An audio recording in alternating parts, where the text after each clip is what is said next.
मोदिया, मुझे जब मैं पहली बार इस सदन में चुन करके आया था, उस समय जब मेरी उम्र उस समय मात्र 26 वर्ष की थी, मैं बहुत पतला था। जब मैं यहां आता था तो अभी भी कोई बहुत मोटे नहीं है।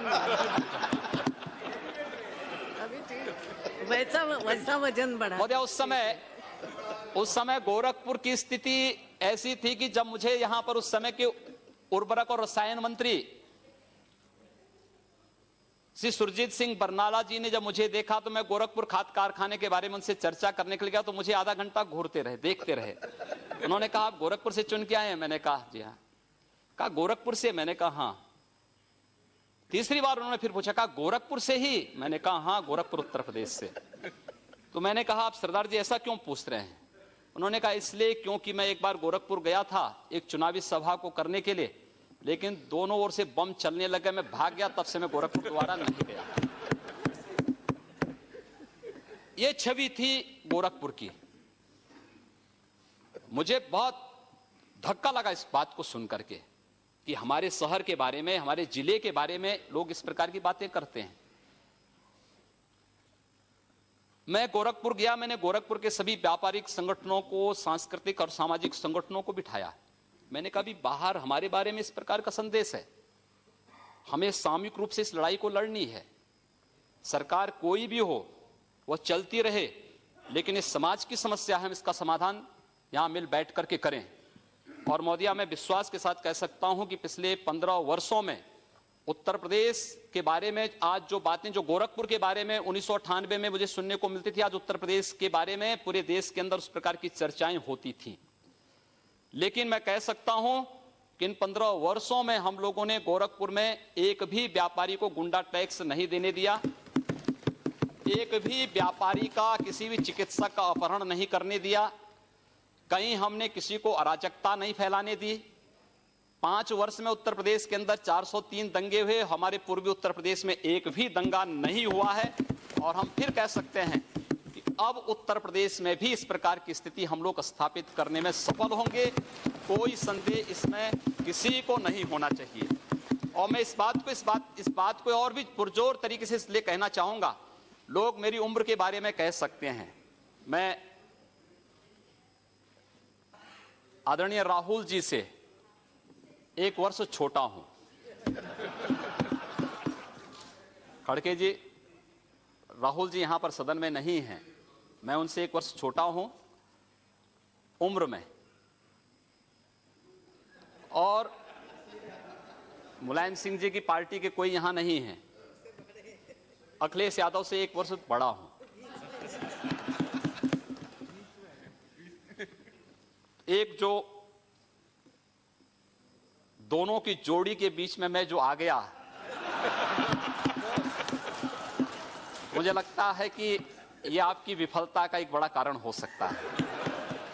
लेकिन मैं आप सबको आमंत्रित करूंगा, आप सबका प्यार और स्नेह, आप बोल सकते हैं। अरे क्यों? अरे मेरा नाम रखो। आप बोले ना, बोले। अब इसीलिए वो राहुल जी 1 साल उनसे बड़े हैं, अखिलेश जी उनसे 1 साल छोटे हैं, उनके दोनों के बीच में वो है। लेकिन अब आप एक बार आप अधिकार में आए हैं, वहाँ के चीफ मिनिस्टर बने हैं, आपको बधाई देता हूँ। लेकिन आप इस स्टैंडर्ड को मेंटेन करो। चीफ मिनिस्टर बन के जब आप उस कुर्सी पे बैठते हो, उसी की गरिमा रख के आगे चलो। मैं उसी की गरिमा की बात करने के लिए आया हूं। आपसे बड़े हैं इसलिए अच्छा आशीर्वाद दिया है, जी समझ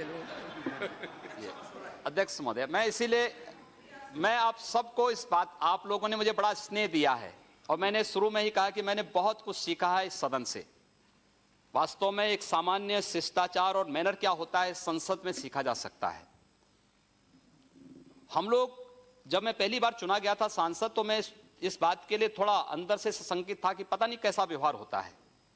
लेकिन जैसे ही हम लोग संसद परिसर में प्रवेश किए, यहाँ के एक एक कर्मचारी का जो सद्व्यवहार था, जो शिष्टाचार था, और वह केवल सदन में हम लोग यहाँ पर बहुत बार वह देखने लायक है, उस समाज को बताने लायक है, क्योंकि बाहर हमारे बारे में बड़ी भ्रांत धारणाएं पैदा की जाती हैं। सदन के अंदर जो शोरगुल होता है, मानते हैं लोकतांत्रिक प्रक्रिया का एक हिस्सा हो सकता है।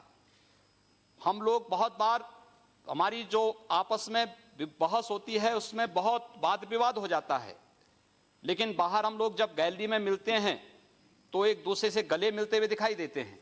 हम सारी चीजों को फिर यहीं पर छोड़ करके बाहर वही सद्भावनाएं हमारे बीच में होती हैं।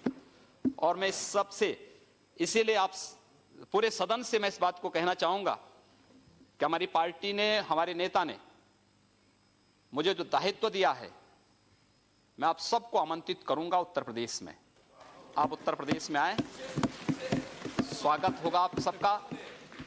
उत्तर प्रदेश आदरणीय प्रधानमंत्री जी के सपनों का प्रदेश होगा, देश का उत्कृष्ट प्रदेश होगा,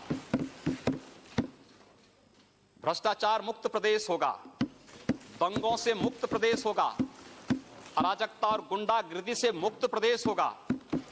और उत्तर प्रदेश में हम विकास का एक ऐसा मॉडल देंगे कि उत्तर प्रदेश के नौजवानों को पलायन नहीं करना पड़ेगा। उत्तर प्रदेश में माताओं और बहनों को अपनी सुरक्षा के लिए कहीं गुहार नहीं करना पड़ेगा। और यह कार्य वहां पर प्रारंभ आप देखिए अवश्य। और मैं आपको खासतौर पर खड़गे जी, आप तो यहाँ पर नेता के रूप में हैं और हम आपको सादर आमंत्रित करेंगे। मैं पूरे सदन को आमंत्रित करूंगा कि वह उत्तर प्रदेश में आए और उत्तर प्रदेश में आप देखते रहिए, बहुत कुछ बंदी होने जा रही है वहां।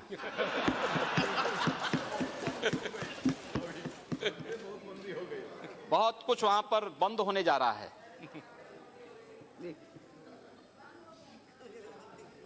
अध्यक्ष जी, आपने भी हम लोगों को बड़ा स्नेह दिया है इस सदन में, और